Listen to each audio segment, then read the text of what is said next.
everybody. I'm Mo. And I'm Katy.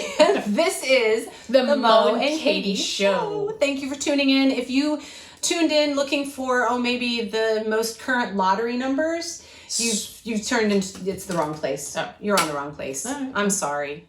Our goal today is to share a little bit of gratitude, humor, and positivity with you in our own, dare I say, quirky way. Quirky. Air quotes. Quirky. Quirky. That's a fun word. That is a weird word. It is. It's a quirky word. That's why that's, what do they call that? A word that means an onomatopoeia? A word that means how it sounds? Like a word like bang or pop or something like that? I think it's called an onomatopoeia. I don't know that I could spell that, but anyway, even though, you can't find necessarily the top stories, we still want to let you know what's going on in the world. Okay. In our own quirky way. Can I start? Please. Okay. So I thought this was cool. There's a guy, his name is David Deutschman, and they call him the ICU Grandpa. And so for like the past, more than 12 years, he goes to the NICU, the neonatal ICU. Aww, the little tiny babies. And he holds and he cuddles the preemies. Oh, stop. You're going to make me cry. Here, you can use my sleeve. And he whispers in words of encouragement. They call him the baby whisperer. Aww. I would imagine it does a lot for his heart and like his mind too, that it just keeps him. Yeah, so there's a couple pictures on Facebook people have taken. But he says, even though he gets vomited and peed on, it's the best job he's ever had. I just thought that was cool. I don't know, that's kind of cool. That is really They need cool. that physical touch. They like do. I'm a big physical touch person, so I think I might go see if I can. Okay. Not when I'm working. So David Deutschman, if you're watching, I would like some words of encouragement. Yes. And a little cuddle. Oh, just a little bit, but don't throw up on him. No, he wouldn't. No, you said even though he gets vomited and peed on, free game. Best job he's ever had. So next time I'm not been drinking, the next time I have to pee. Nope. Anyway. There's just no way to make this go well. No. But thank you, David. That's really cool. Thank you for being willing to cuddle and hold me. You're not a baby. Did you know that?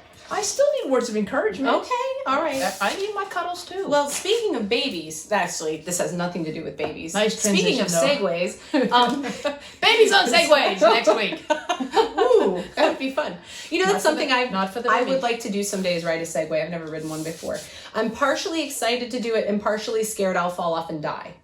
I'm mostly excited to watch the first time that you partially ride a Segway. If I fall on my head, what might happen? That's why you wear a helmet. So, and a sports bra. And a cup. Practice safe Segway. Okay, let's move on. I'm trying to. I provided you a Segway. Pembroke Pine, Florida. What? Since January of this year, there has been a female cow that has been loose and running around in Florida. When you say loose, what do you mean, like promiscuous? Well, that could be part of check out Bessie. No, she has escaped her pen. And according to the police department who's been trying to catch her down, she is faster than she looks. And she is a talented fence jumper. Talented. She should have that on her cow resume. It's probably on her Tinder profile. But on the 19th of March, she was captured, finally. Oh. She was captured. And the department issued the following statement. The Pembroke Pine, Florida Police Department issued the following statement. We wish the cow well on its future endeavors. Do they have a burger barn or something? Or what? I'm not sure what endeavors the cow has, but is she still alive? She's still alive. Okay, otherwise this is a really sad story. They cornered her in a pen and finally caught her. She's like sometime in January since March 19th. Does she not have like a GPS tracker? I don't know if she has on Facebook tracking in, like checking into places. She microchip your cows, everyone. But they made a wanted poster, and I'm not making this up. And they charged her with moving violations and uttering false checks. I'm not making that up. Uttering false what? Checks. I don't know what that means, but yeah, I liked the moving violations. That is Maybe we can get David to go hug her and just hold. I'm going to get in line before the penned cow. For the penned cow. But yeah, she's talented. So if she ever runs for Miss America, that was bad. she could fence jump for her talent because apparently. Oh. Yeah. If I was a twirl judge, a fire baton. If I was a judge, I would have a beef with that talent. Oh. Are you gonna milk this? You already used the bovine, so I can't. I know, but I don't know if you're gonna keep milking this joke. I got nothing. Utterly nothing. Yeah, utterly nothing. Utterly nothing.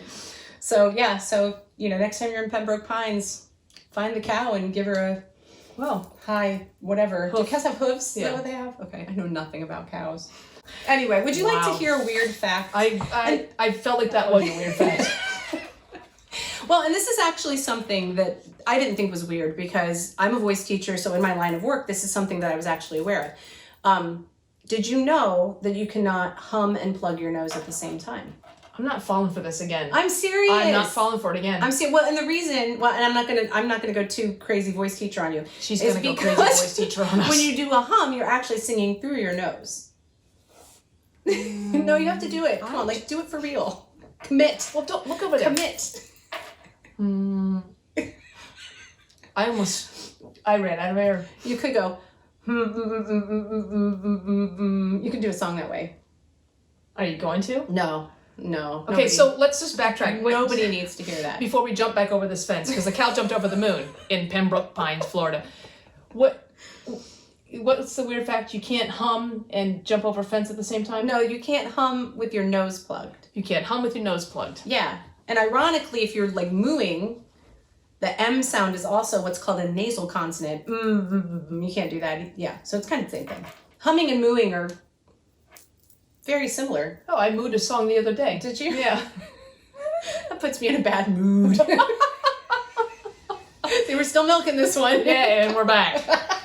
So I want to switch gears a little bit. Yeah, you just bring it down, make it a little more serious. There's a couple things I want to celebrate. First of all, okay, all right. April is National Humor Month. Oh, that's awesome. It is, and I think it's on brand for us. Although we tend to celebrate it 13 months out of the year. And April has 31 days. Yes. No. January, 30 February, days March, has September, April. No, 30. Don't do it like April. January, February, March. I'm counting on my knuckles. January. Stop interrupting me. January, February, March, April, May, June. Do cows have knuckles? They probably don't. Do you have to keep interrupting me? When? All right, listen. It's National Humor Month, so let's bring it back and be serious. 3 April is Don't Go to Work Unless It's Fun Day. I like that. Yeah. So if you have fun at work, by all means, go to work. I would dare say if you don't have fun at work, you should find a way to have fun at work. Yes, that's probably why I'm retired, because my bosses were tired of me having fun at work. Okay, so anyway, ironically, also 3 April is National Walk to Work Day. Oh, well, that's good, because the weather's nice enough. It is. So it started in 2004. It's always the first Friday in April, but I thought, don't go to work unless it's fun day. So if you do enjoy your work, and it's fun, and you are going to go to work, walk there. I walk to work every day. What, downstairs? Yep. Good. Yeah. So anyway, happy. What if you work in a blimp? How does that even happen? Well, you can still you don't have to walk to work. I mean, at some point the blimp will be grounded and you have to walk to the blimp and then go airborne. But that meets the fun criteria right there. It does. Unless you are a disgruntled blimp driver. Pilot? It's a growing... Blimper. Oh, blimper. I believe blimper is the actual... It's a growing concern in our country. Yeah, the... disgruntled blimpers. Yeah. So, happy non-disgruntled blimper day. That's... Blimper? That's good. Blimper. Just blimper. Hardly know her. Just blimper. Okay. And moving on.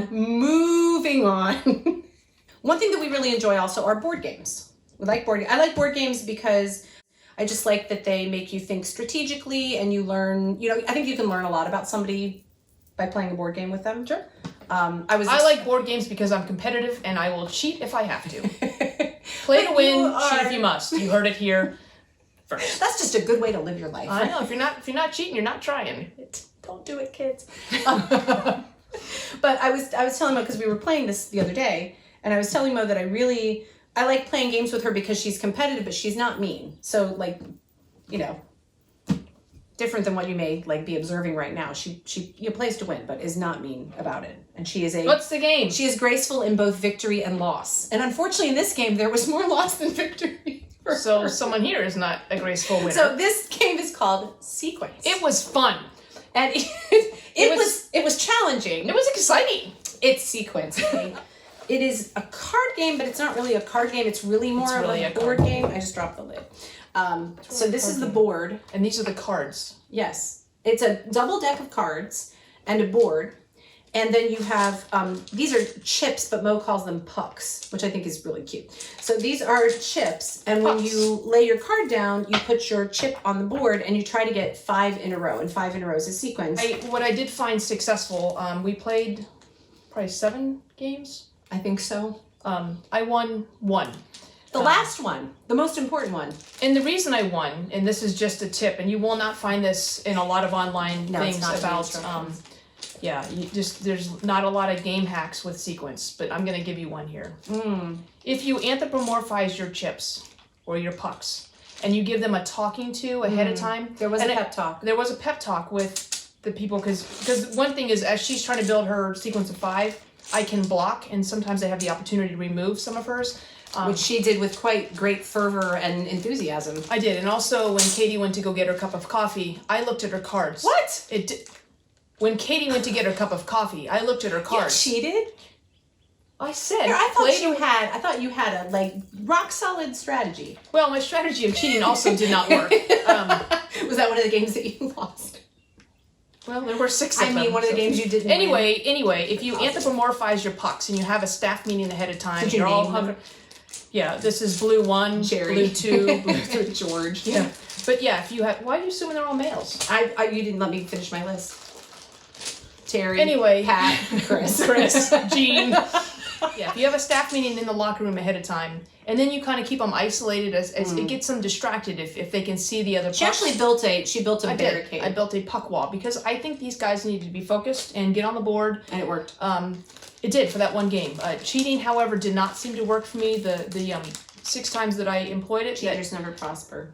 But cheaters always win, except when they don't. But yeah, I actually enjoy this game, and I'm actually hoping we can play again today. Yes. So. Okay.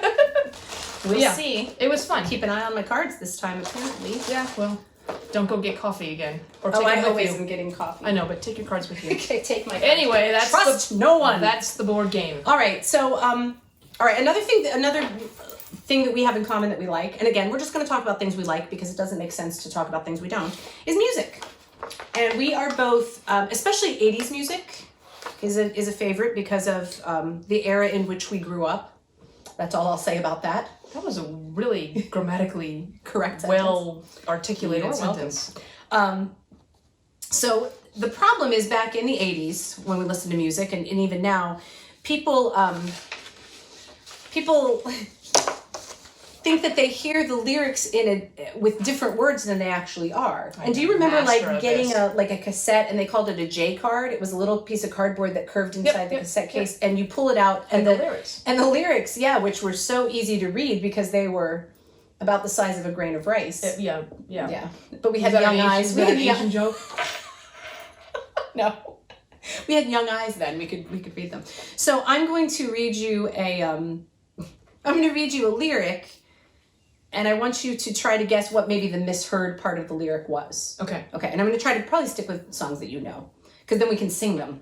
What if misheard? That's the bonus right there. Right, You're welcome, everyone.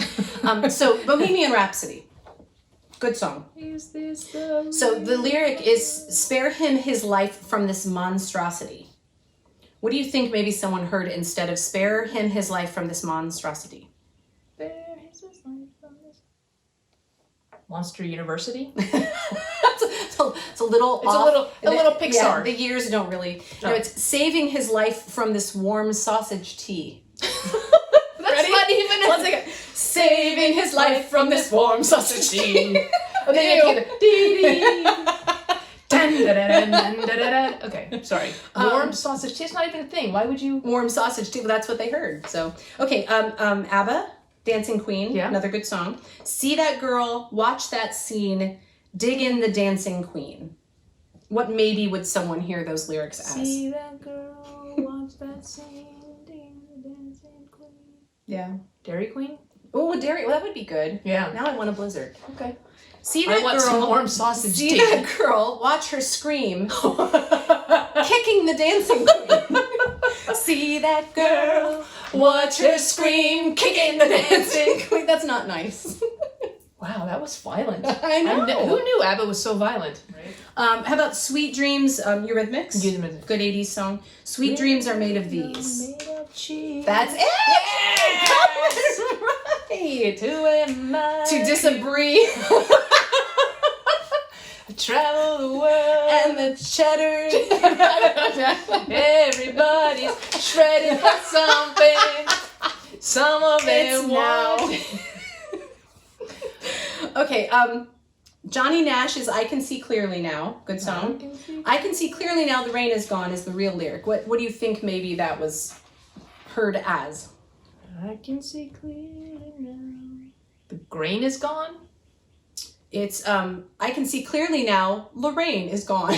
Oh, bye Lorraine. Bye Lorraine. I can see all the obstacles in her way. She is the dancing queen. That's right. Hear her scream. Kicking the tangerine. Kicking the dancing queen.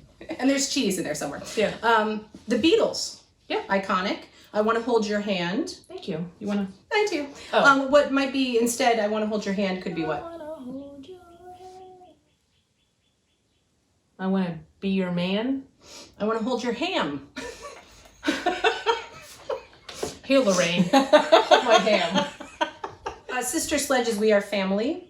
We are family. And at the end of one of the verses they say, just let me state for the record. What do you think somebody might have heard that is? Stay for a wrecker. Stay for like watching a wrecker knock something down? Yeah. No, it's actually just let me staple the vicar. What? This is like a priest, isn't it? No, it's a goalie. A vicar? A hockey goalie. V-I-C-A-R? It's a hockey I goalie. didn't know that. Sports. So you staple? That would hurt. Just let me staple the vicar. Do I hear it? No, they can't get there. We are family. So this is Police. The Police. Mm-hmm. Not the real police, the band Police. Message. Message in a bottle. A year has passed since I wrote my note is the lyric. Sing that. A year has passed since I wrote my note. It's the beginning of the second verse. I didn't know that. Somebody thought it was, a year has passed since I broke my nose. Oh, gosh.